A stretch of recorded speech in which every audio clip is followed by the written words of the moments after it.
It's time for Around the Ozarks Sports Scene, sponsored by Thompson Sales, Fast Break Sports, and The Pitch. Here's your host, Scott Purrier. Welcome into another edition of Around the Ozarks Sports Scene. I am Scott Purrier. As always, certainly appreciate you for tuning in with us today. We've got a couple guests we're going to hit on this week's podcast and a couple of events coming up in the Ozarks, and we'll talk about those. But first, I want to thank our sponsors, Fast Break Sports, The Pitch Pizza and Pub, and Thompson Sales. We'll talk more about all three of those a little later on in the podcast. And our first guest is a friend of mine that runs a great business here in the Ozarks with sports mental coaching, but she also has an annual event that we like to bring her on to talk about for the Chuck Wiley Foundation. We introduce Angie Wiley back to the podcast. Angie, thanks for joining me. Hey, thanks for having me. You bet. So it's that time of year again for the Chuck Wiley, and I guess it never ends with that, right? Because of preparation and entries and enrollment. Kind of tell the people a little bit about the tournament and what the dates are. Let's start out with that. What the sites and dates for this year? Awesome. All right. So it is the Chuck Wiley tournament, and it's going to be July 11th through the 13th. We will open up on the 11th with a Friday night opening ceremonies down at Ozark Mountain Stadium. This will be our third year for the Friday night opening ceremonies, and that's been a really fun addition to bring everyone together to kick the tournament off. And then you've got a little site change on some of the tournament games this year due to some construction. We do. Cooper and Killian are under construction. They're getting turf. And so that's a great thing, but it's bumped us from those locations this year. And those really have been our primary locations for the youth division. And so it's going to push us to mostly being at Metter, and then we'll be out at Fordland. And then high school division is played in, some of the small colleges and high school fields around the Springfield area. So we start at what age on the bottom side? 8 or 9 or what? Yeah, 9 years old. Yes. Yeah. And if there's coaches out there that want to get signed up for it, how do they do that? Yeah, we are still taking registrations for all ages. And so you can just go to the Chuck Wiley Athletic Foundation.com. And registration for the tournament is right there. So you can click on it, register for any team, any age. And of course, yeah, what a great organization you formed in honor of your late husband, Chuck Wiley, who himself was a tremendous baseball player. Kind of talk about the foundation, what was the driving force behind it and what it does. Okay, so driving force behind it is, Chuck and I both were college athletes, grew up as athletes, and then of course we raised our family, in the athletic world, and our kids were in sports, and we were blessed and fortunate and able to help, people along the way, because I think, as many of you know out there, youth sports comes with a price. And so really when Chuck passed, it was just to keep that going and his giving spirit going, we formed the Athletic Foundation. And the purpose of that is we scholarship athletes in need. And so there's an application process on that website that I mentioned, but we can support athletes, families, to keep athletes involved.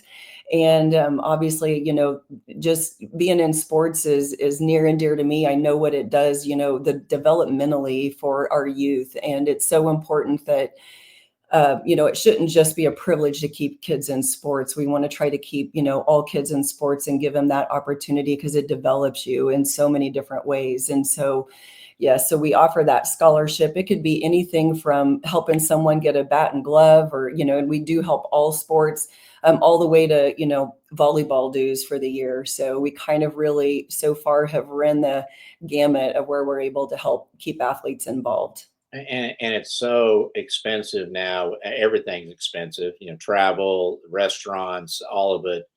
There are kids very talented kids that the families maybe just don't have the means. And those are the ones that you're trying to reach out to and say, hey, we can help, right? Yes, absolutely. You do have to show financial need. to qualify for a scholarship, obviously. So once we have that in place, then we do have a board in place. We've got guidelines that are going to be getting a little more tightened up this year, just because we are also moving under our own umbrella of a own 501c3. Whereas up until now, and even through the end of this year, we will be operating still under the umbrella of Community Foundation of the Ozarks. But the foundation has grown so much that we are having to branch out and become a standalone nonprofit. Very good. And again, that website that people can learn more about the tournament and the foundation. Chuck Wiley Athletic Foundation.com. And Facebook page too, as yes, well. Right? Facebook, okay. Instagram. So you can find us. You can find us that way as awesome. Well. Yeah. Well, and our, as I mentioned, our purpose for bringing Angie on each year is twofold, because she is the founder, director, operator of You Are Strong, a sports performance, mental coaching business here in the Ozarks. And how long have you been doing that now? Well, I started part-time in 2014, really. So, over 10 years, but I did go full-time with it in 2021. And your background was a former basketball standout at Buffalo High School and went on to play at Pittsburgh State, correct? Yes, correct. Was there a JUCO stop in there too? It was a JUCO stop in there, Johnson County. So 2 years there and then finished out at Pitt State. And what led you to start You Are Strong back then? Wow. So even, coming out of college and just me, that athletic experience, I saw, and this was obviously many, many years ago, but saw how much the mindset impacted performance, but yet it really wasn't taught. I have a minor in psych, looked at sports psychology all the way back then, but of course, then I was told there's no jobs. So I've always had a passion for it. And so really that never left me. I ended up in medical device sales and sales management, which served my competitive spirit. But as I saw my kids in youth sports, that just kind of kept coming back. And so that's why I started it part-time in 2014, was to really get intentional and start teaching it, because to me, I think those are the most important things that are taken away from youth sports, right? Is the mindset, because it links us to every part of our life. I know your son Logan in particular was an outstanding high school pitcher at Kickapoo, went on to pitch collegiately. Was he willing to listen to mom in those days and still, or not? He was. He had mom and dad in his ear. Nice. That's why there's 2 ears, right? Right. Yeah, we both had one. So yeah, he was good about listening. You started this, you said, around 2014 or so. How much have things changed in your approach and maybe the areas you dive into with athletes now versus back when you first started? Has it changed much, or is it still the same message? Gosh, it's a deeper message just because I've done it so much longer now, right? And with experience probably and life comes depth. And so I feel like when I started out, I was probably more, I was doing boot camps, and I would have athletes for a short term, maybe bring them in for a camp, and I was teaching them the principles, trying to give them something to walk away with. But now I actually take athletes. My goal is to have athletes long-term, because the way we think and how we respond emotionally is a habit, and it takes 60 plus days to change a habit. So I have an 8-week program where it's like deep dive with the athletes to really make sure that we see that transformation and that they're seeing change, because that's going to come out in performance. And I would imagine that kids now, social media can't help the mental state of a lot of these kids. I know a lot of coaches probably tell their athletes just stay off of it, and then you couple in with the travel, the year-round training in some sports. What are some common themes that you first hear from a parent? Hey, I'd really like you to work with my kid. What are they expressing that are their concerns that you can address? So, I've even had a parent call and say, this is a 911 call. So sometimes I'm the desperation call. Yeah. But, so many competitive athletes out there, they have the expectation that they're supposed to be perfect. And some of that may come from that comparison game, right, of social media. You're looking at everyone else's highlight reel. And so anytime there's a mistake, then They tend to just downward spiral. They'll beat up on themselves. I'm not good enough. Why can't I, do, this or that, whatever it is. And so there's a lot of perfectionism out there in competitive sports. And so they just have to learn how to redirect that and look at it in a different way. That's, probably one of the bigger things. And then just frustration around mistakes. And when they end up in that state, then it's sometimes is hard for them to get out of it. And we hear it in the sports world, right? I'm in a slump and I can't get out of it. I feel stuck. And so a lot of times that's when I get the athlete. Is burnout pretty common, a common topic for you to talk with a lot of these athletes now? It is. And burnout comes with pressure too, right? And then, you kind of alluded to, it's like, it's nonstop, it's year round. And so burnout is absolutely a real thing. And we work through that as well. And some of that, we may not be able to change the number of practices, the amount of time, things like that. But what we shift is the mindset and making sure that they're giving themselves that mental break and the mental space that they need to recover. What's a comfortable young age that you feel like you can have an impact and start working with young athletes?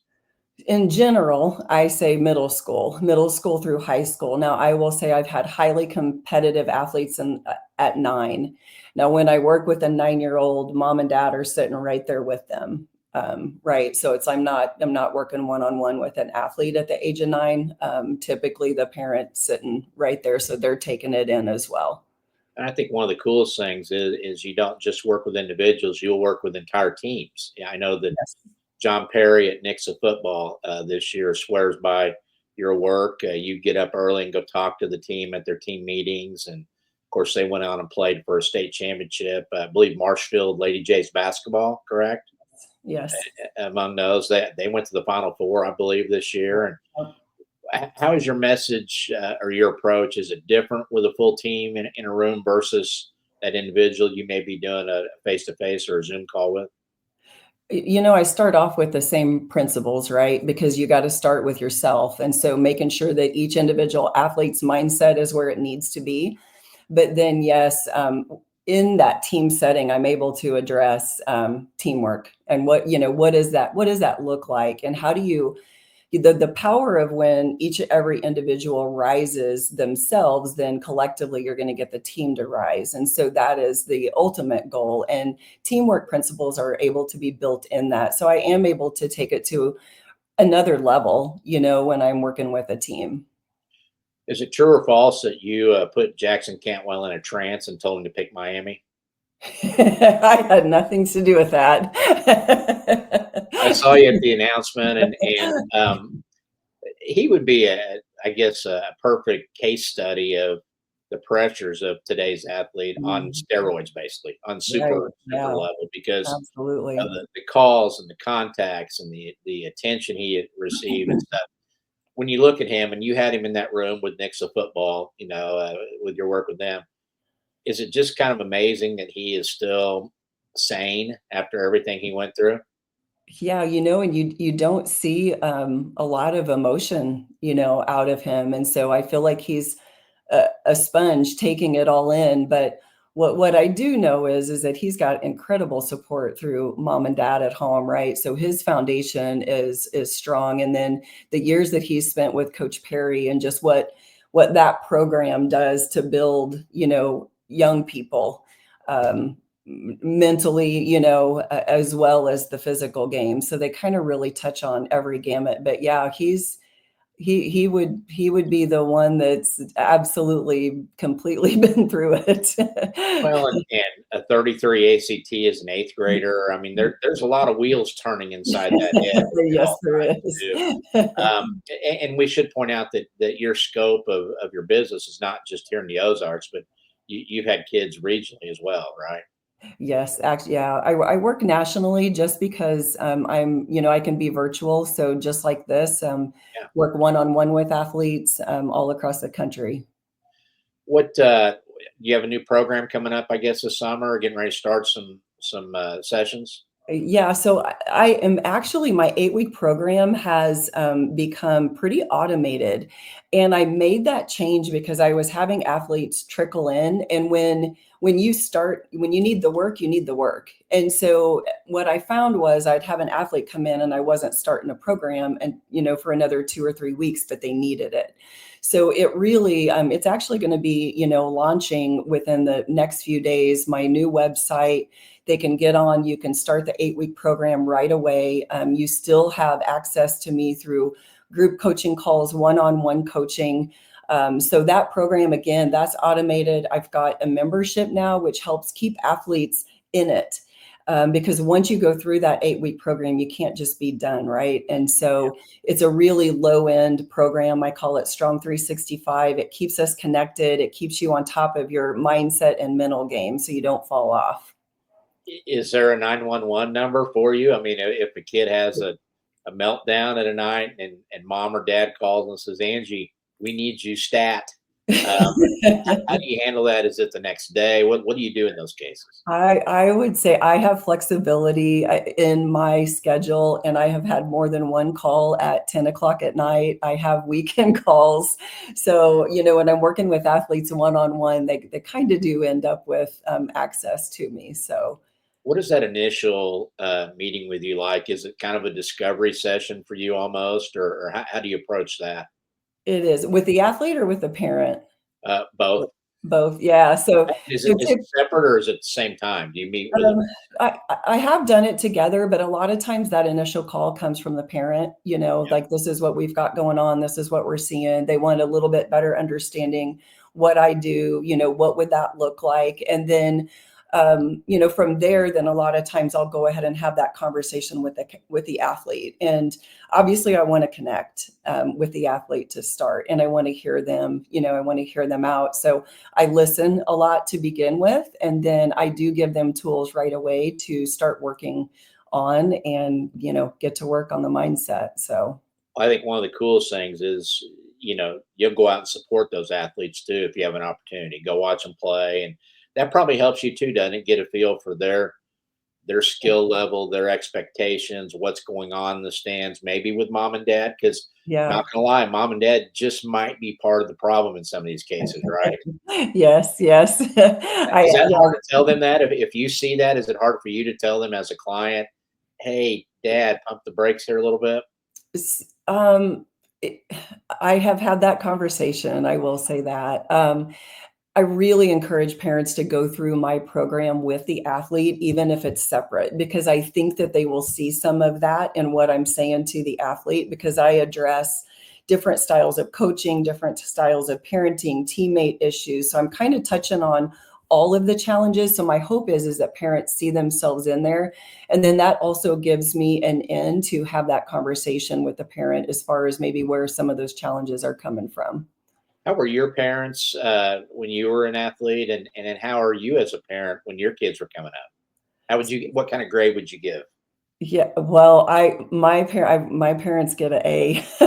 They were just, they were supportive. They were always there, and never had a lot of feedback other than, good job. And so they were just those supportive parents that you knew were going to be there.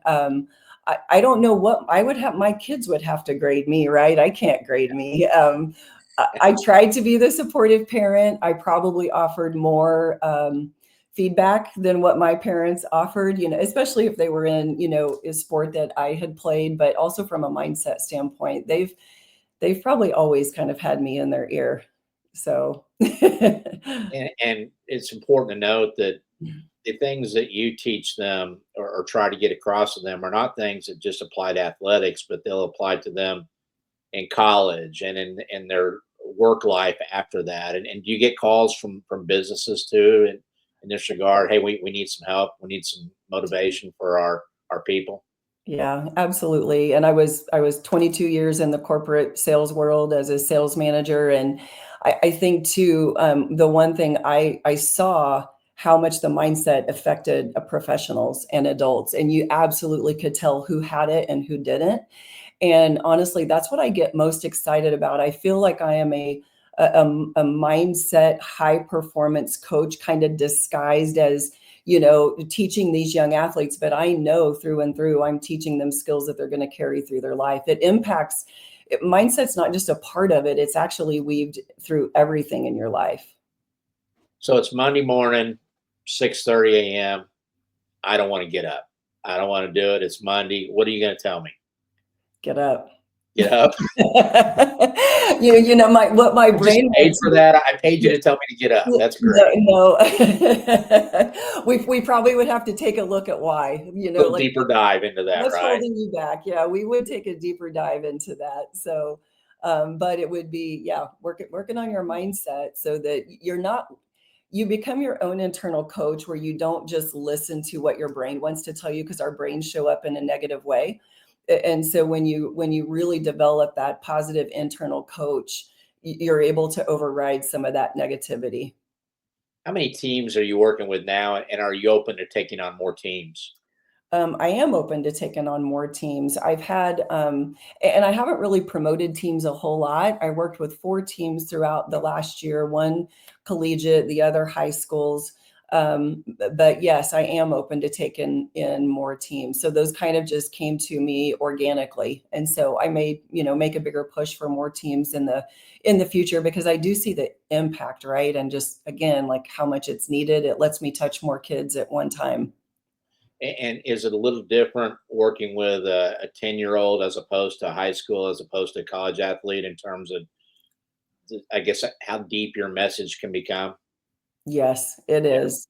Yeah. Yeah. With those younger kids, I've found that 8-week program is, especially like 9, 10, 11, 8 weeks is a little bit too long. I can probably do about my first 3 weeks for that age group, and that kind of gives them enough to walk away with and get to work on. So for You Are Strong, how can they find you and get a hold of you? youarestrong.com, all spelled out. Pretty easy. So yeah, youarestrong.com. You can, set up a call with me through there. My number will be on there. My email's on there. I'm also on all social platforms. So hopefully I'm pretty easy to find. And then the Chuck Wiley Foundation Facebook page, and chuckwileyathleticcfoundation.com. Yes. Yeah. There are still spots available. It's a great tournament. The opening ceremonies are kind of like a circus-like kickoff in it for what you do with that opening night. Yes, so much fun. We have the bunting contest, a home run derby. We've got cornhole going on, bounce houses. So yes, it's a lot of entertainment. We want it to be very family oriented. So it's a lot of fun for Friday night opening ceremonies. And one thing I didn't make a plug on, if you don't mind, I'm going to throw it out there real quick. We are still looking for sponsors and silent auction items. Okay. And all those proceeds go back to scholarshiping athletes in need. And that's how we do what we do. So right now, this tournament is our fundraiser. And so if anyone out there, has a heart to give back to young athletes, to keep them in the game, contact me for that as well. Very good. Angie, always fun to catch up with you, see you on the sidelines at games, and let's do it again, okay? All right. Sounds great. Thanks for having me. You betcha. Angie Wiley with You Are Strong and the Chuck Wiley Athletic Foundation does some great work there. And if you're a parent and the cost of travel and youth sports these days, it's just a great service they're providing there. So we're going to transition into our next guest here shortly, so stay tuned. Back with the second part of our podcast today. I want to welcome in a couple of representatives from the American Cancer Society, the Southwest Missouri office, Bree Huff, who is the Senior Developmental Director, and then Cross Kubik, who is the ambassador for the first annual ACS Southwest Missouri Golf Classic coming up on June 2nd at Millwood Golf and Racket Club. Cross and Bree, thanks for joining me. Thanks for having us. Thank you. Thank you, Scott. Cross has got an amazing story. If you're a sports fan in the Ozarks, you've heard it probably in the past, but the kid has defeated cancer twice, at age 2 and then at age 17 when it came back and in the form of leukemia. Rallied to play baseball at Kickapoo, and in his last season as a senior was actually on the mound for their district championship game win over Nixa.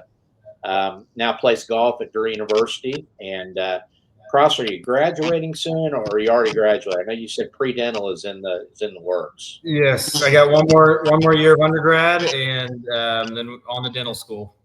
Well, and I was thinking about this, the fact that, I'm a dental wuss. I just, I dread it like everybody, like most of America. I can see a time when Dr. Kubik looks at that person in a chair and says, "Suck it up, Buttercup. I survived cancer twice." Is that going to be your go-to for people when they're being wimpy in the dental chair?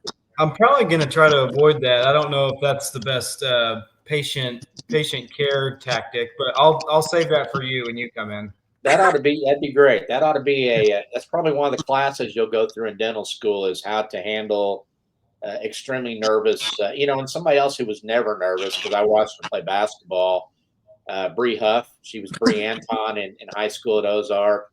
Ice in her veins, as long as it didn't involve, conditioning or things like that, right, Bree? Or a 6-minute mile. That's when I 6-minute mile runs, yeah. But we're going to talk a little bit about the new event, the golf tournament coming up June 2nd at Millwood. Millwood always puts on just a great event and has been very helpful with this. Bree, I know you're still looking for some teams, so kind of give us the details of the tournament. Yeah, so the tournament is going to be on, Monday, June 2nd. We are going to be doing check-in at 8:00, but the great thing about that is you get greeted then with an assortment of breakfast options. So we're going to have some breakfast sandwiches, breakfast burritos. We also have a Bloody Mary bar.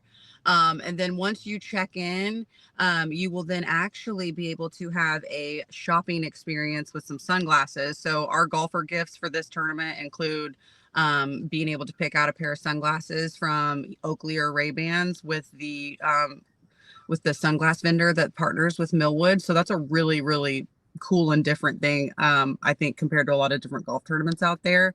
Then we have a 9:30 shotgun start, 18 holes, usual good old fun round of golf. And then what we'll be doing from there is come back in. Millwood's going to serve an amazing lunch. They'll just be doing an assortment of all their different amazing food.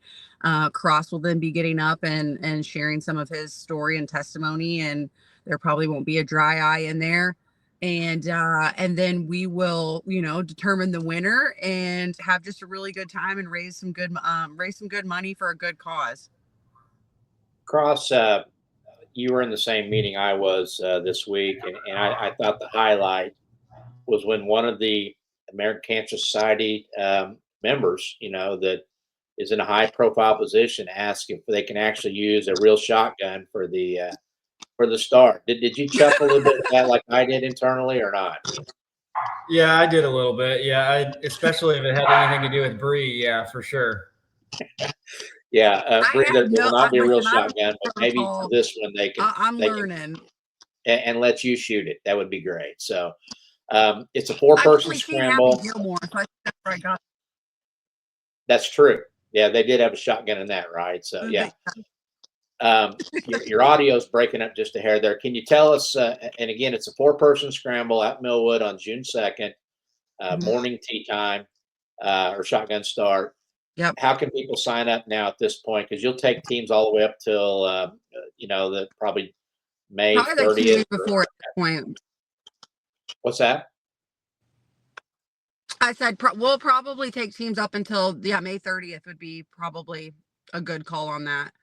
And how do they sign up? We currently, the easiest way I think would be to find our Facebook profile, because the link to say it right here, I think, is a little bit harder to put out there. Sure. So if you just look up our Facebook page, it's the ACS Golf Classic Southwest Missouri, SWMO. From there's a link. It's called Give Smart is the website. And it takes you right there to sign up for a foursome team. Or they can also reach out to you and you'd be able to direct them as well. Yeah, and do they have a phone number they can call if they have more information, or you'll take some last minute sponsors as well? What's the phone number? It would be my phone number. It would be my phone number, or you could also call Millwood directly. Do you want me to give that out here? Sure. Okay. Directly for me, it'd be 417-773-8070. And then you'd have to just probably Google search Millwood Golf, because I don't have it off the top of my head, but they'll be able to direct you immediately to to the golf tournament. Yeah, and I've known the Schumacher family for forever, And this tournament will be an annual event. And I know that for people who remember Dan and his crew, they used to put on the fall classic out there with some tour pro type players or tour pros that came in and everything. This will be kind of that type of a higher level event annually, where you're going to get prizes like Ray-Bans and Oakleys. You're going to have a great lunch. You're going to have an experience. You're not going to get shirts that are going to be in a garage sale for in 6 months. I mean, you're going to get some good stuff, and the best part of all, it goes to a great cause. And talk about ACS and what it does to help assist people like Cross that have been through cancer. Yeah, absolutely. So while people think that with ACS being so big corporate wide that everything just rolls up to one big dollar amount and they don't ever actually see their money do anything, we do millions of dollars a year nationwide in cancer research specifically, but also to drill it down to to a local level. We have Hope Lodge facilities all throughout the nation, but we have two actually, luckily, in Missouri, Kansas City, and St. Louis. That alone is funded through the money raised here by having people stay as long as they need, as long as they're getting cancer treatment up in the St. Louis or Kansas City area. That will then provide stay for free for the cancer patient and their caregiver. That saves thousands of dollars when you're talking about some people having to be up there for weeks, if not months. So our Hope Lodge facilities get funded through this money raised. We also have road to recovery programs, which is where it's an Uber type situation for rural cancer patients that need to then be driven into their appointments. So that also funds types of programs like that. And then we also have our local hospital grants. So obviously we work then closely with Cox and Mercy here. And what that does is we give them grants that can turn around and provide transportation grants for their cancer Very good, patients as Bree. well. We're having some audio problems with you there. You sound like Kermit the Frog a little bit. So I think that we got your information. I'm going to take you out now. And again, call Bree, look up the ACS page on Facebook, or call Millwood for last minute teams and sponsorship. Bree, thanks a lot. I think I've always wanted to silence Bree, and that's probably the best way to do it, Cross, right? Pretty easy, just a click of a button, I guess. Yeah. Well, as I mentioned earlier, your story's been well documented. What you went through, and back on the field in baseball, your junior and senior year, and then golf now at Drury. It's been chronicled in a book. Tell us about you wrote a book about it, and where can people get it? Do you have a copy there? You can show the cover. I have one sitting right here. Here's a copy. It's called The Power of the Cross. And it kind of tells me and my family's testimony throughout both bouts with cancer and kind of everything in between, what we went through as a family and how we kind of rallied together, and with our close family and with our community, and how we came out of it victorious by God's blessing and by the physician's blessings at St. Jude Children's Research Hospital.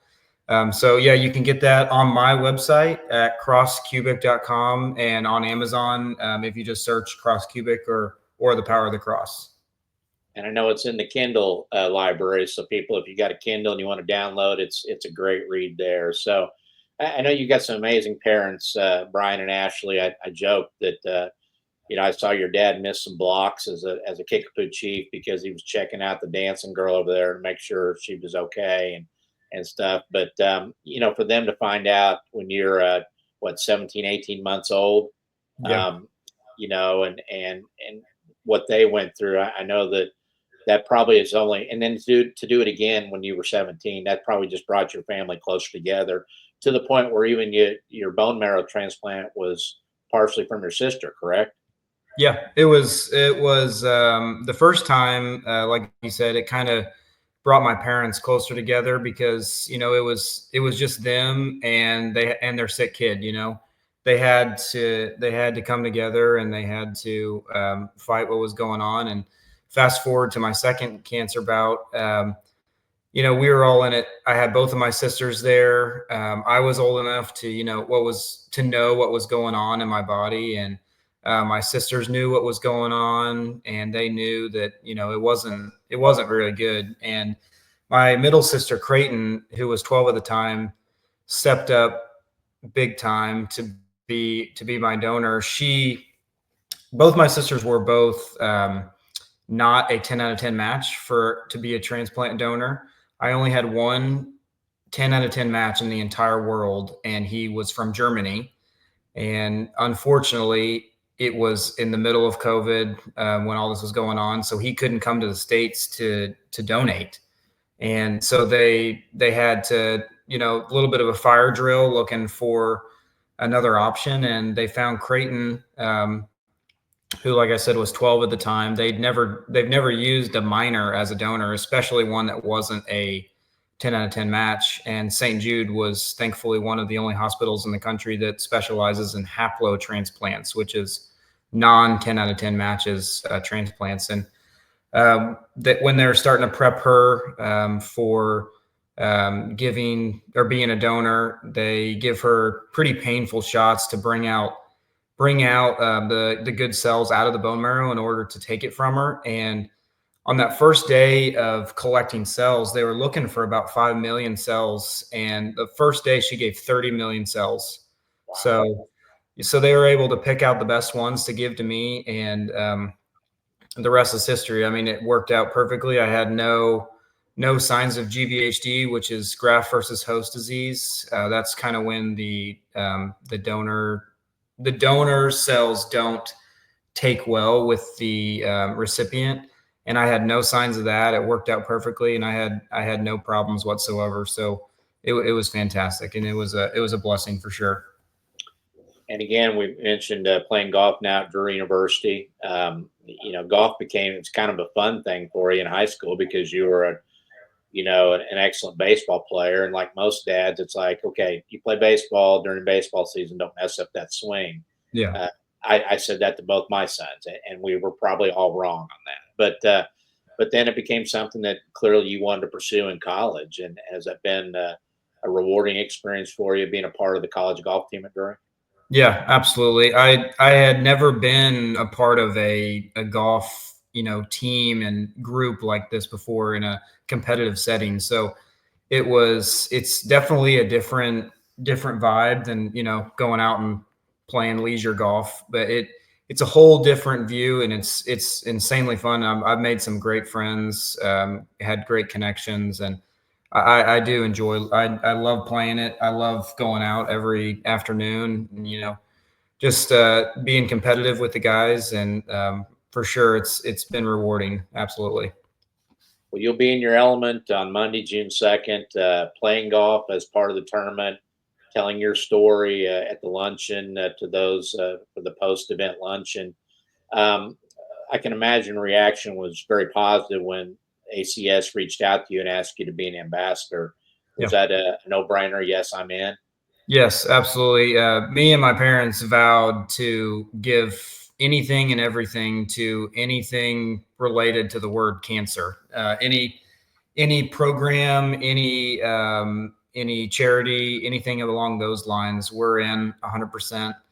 Well, a funny story, or not so funny, but a story from when I was going through cancer the first time. Both of my parents agreed that if I get out of this terrible diagnosis and make it out even alive, that they will give everything possible to, push forward this great cause and this great charity to benefit kids and people in the United States who are going through the worst times in their lives, and families who are going through the worst times in their lives, for sure. And I think I read when you were 2, the odds of survival were about 10% chance, correct? Yes, sir. 10%. 30% when you were 17. Is that about the right? Yes, and it would have been 0% if I didn't get a bone marrow transplant. So wow. It's a blessing for sure that everything worked out the way it did. And like we talked about before, Creighton being able to be a donor when that wasn't technically allowed was another insane blessing for all of us, for sure. Did it make you less likely to argue with your sister after Oh. that? Actually, no. We were hoping it would, but no. Sadly, I guess. I mean, you got to keep the brother-sister relationship like it's supposed to be, right? Yeah, you can't mess that up. Yeah. Well, Cross, thank you for coming on, and I know the ACS and the Golf Classic appreciates your participation and support, and we'll see you on June 2nd at Millwood. Yeah, sounds good. Thanks for having me, Scott. You betcha. Cross Kubik, again, two-time cancer survivor. He will be the featured speaker and ambassador at the American Cancer Society Southwest Missouri Golf Classic on Monday, June 2nd. As Bree Anton said, and apologies for the audio difficulties we were having there at the end, but can still enter in that. There's still a couple team spots open, some sponsorships available.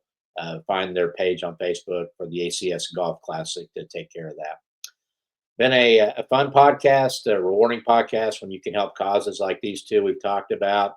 And it wouldn't be possible without our sponsors, Fast Break Sports, located on South Campbell. They are your home for all things sports cards, collectibles. If you've had some precious inventory keepsakes you've had of cards for years and you need them protected, the guys at Fast Break Sports can take care of you in that regard. They've got new cards, used cards for sale. They can help you get your cards graded.